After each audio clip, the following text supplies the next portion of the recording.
A couple things I want to talk about in this segment.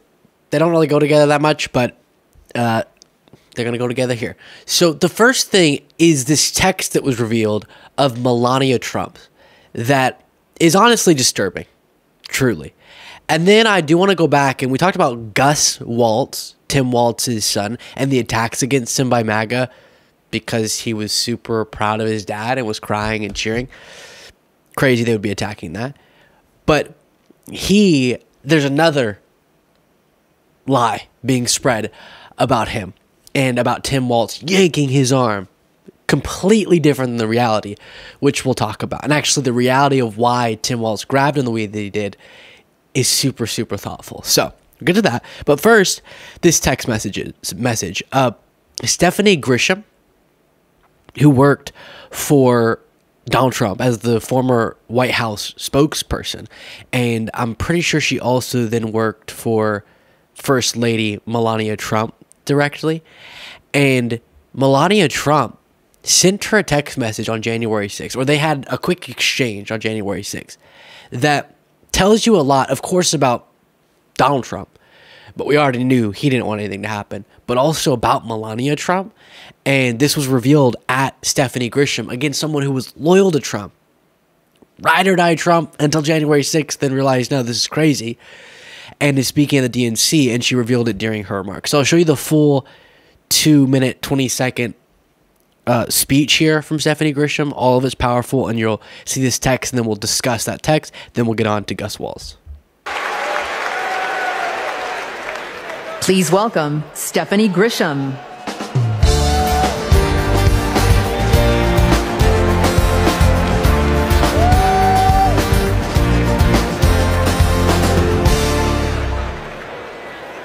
I wasn't just a Trump supporter. I was a true believer. I was one of his closest advisors. The Trump family became my family. I spent Easter, Thanksgiving, Christmas, and New Year's all at Mar-a-Lago. I saw him when the cameras were off. Behind closed doors, Trump mocks his supporters. He calls them basement dwellers. On a hospital visit one time when people were dying in the ICU, he was mad that the cameras were not watching him. Being out sick the last few days has caused our channel growth to come to a screeching halt. If you want to help jumpstart it back to where it was going before, you can do so by clicking the subscribe button if you haven't already. Easy, free, but makes all the difference. Back to the video. He has no empathy, no morals, and no fidelity to the truth. He used to tell me, "It doesn't matter what you say, Stephanie. Say it enough and people will believe you." But it does matter. What you says matter, and what you don't say matters.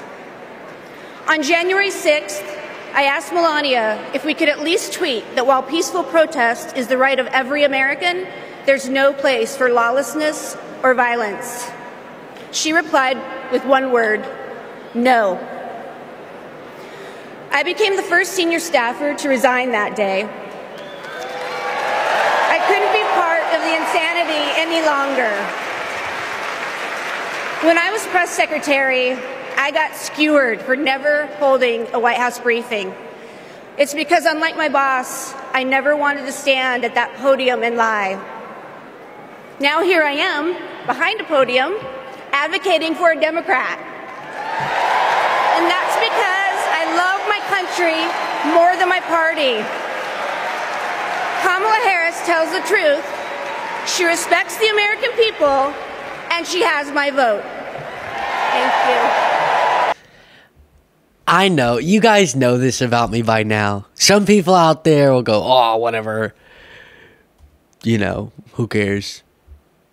But I get the warm and fuzzies. I do about that. There's just something beautiful. Same thing with Adam Kinzinger.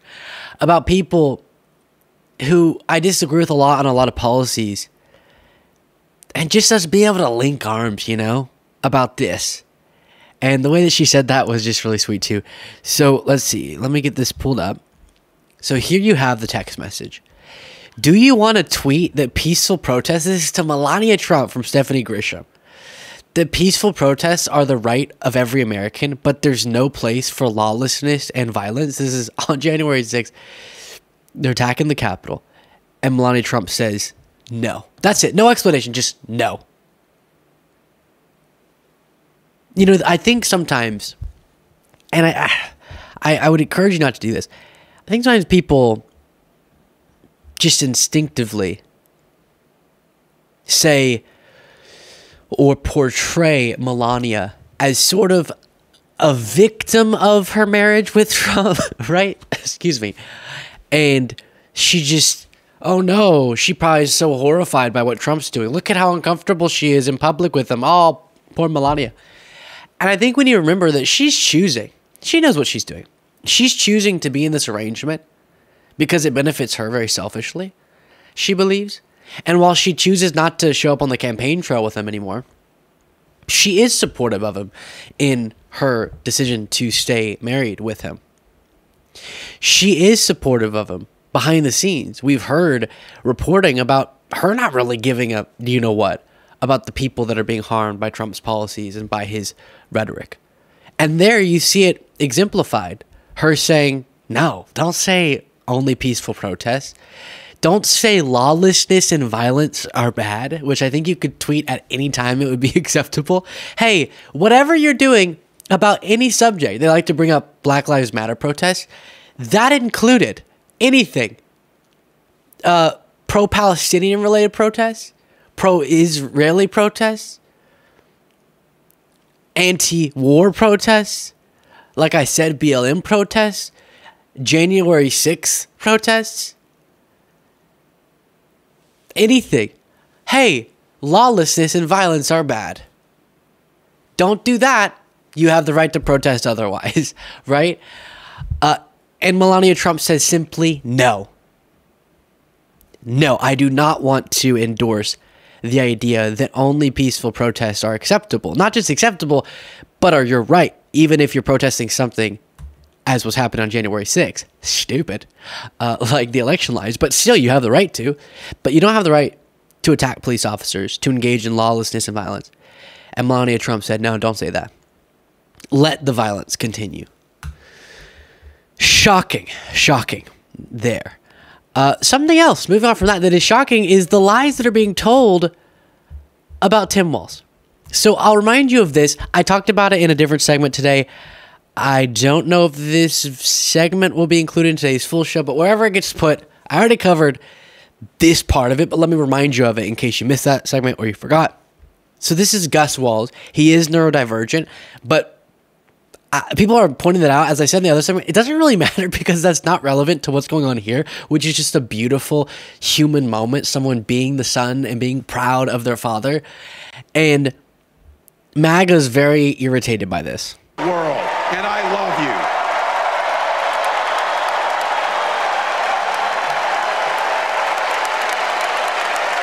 I'm letting you in on how we started a family, because this is a big part.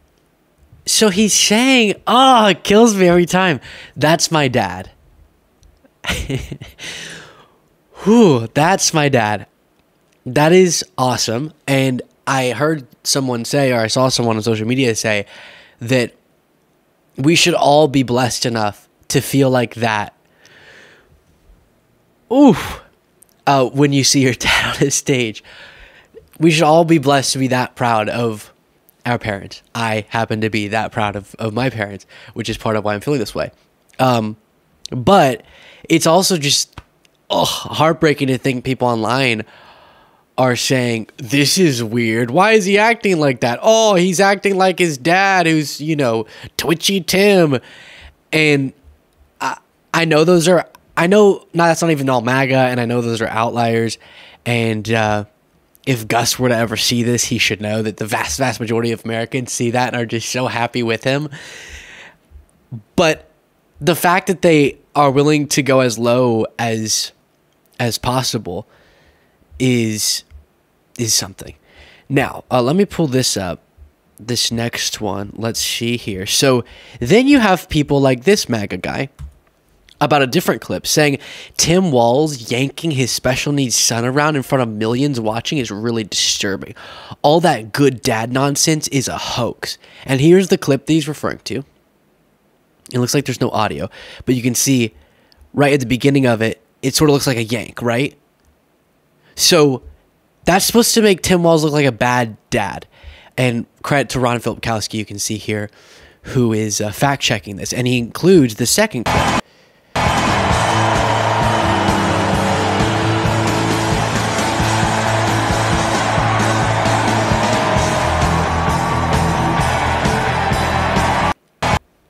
So I don't know if you missed it, but that's a "that's my dad" moment. Gus is walking and he's about to get hit by that teleprompter.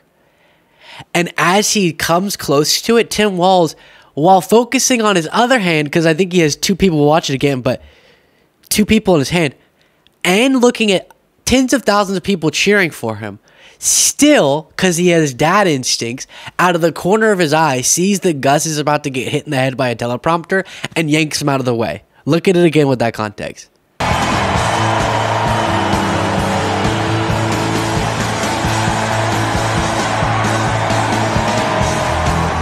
Boom. Oh, that's so cool. It's just so crazy that MAGA is going, dude, I think we just found out that Tim Walz is an abusive father. He yanks his son around. How dare he? You saw it in that tweet as an example. And in reality, in a split second, when so much is going on, he's able to have the reflexes to yank his son out of the way so his head doesn't hit that teleprompter.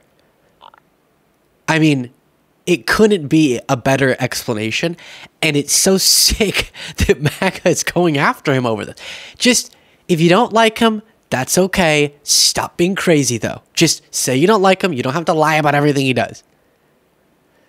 So there's the latest example of the insane attacks against the Walzes. And pretty grateful that this is the guy on the ticket because he's a good one. Let me know what you thought of all that in the comments. If you want to get extra content daily and support the work this show does, you can do so by clicking the join button below.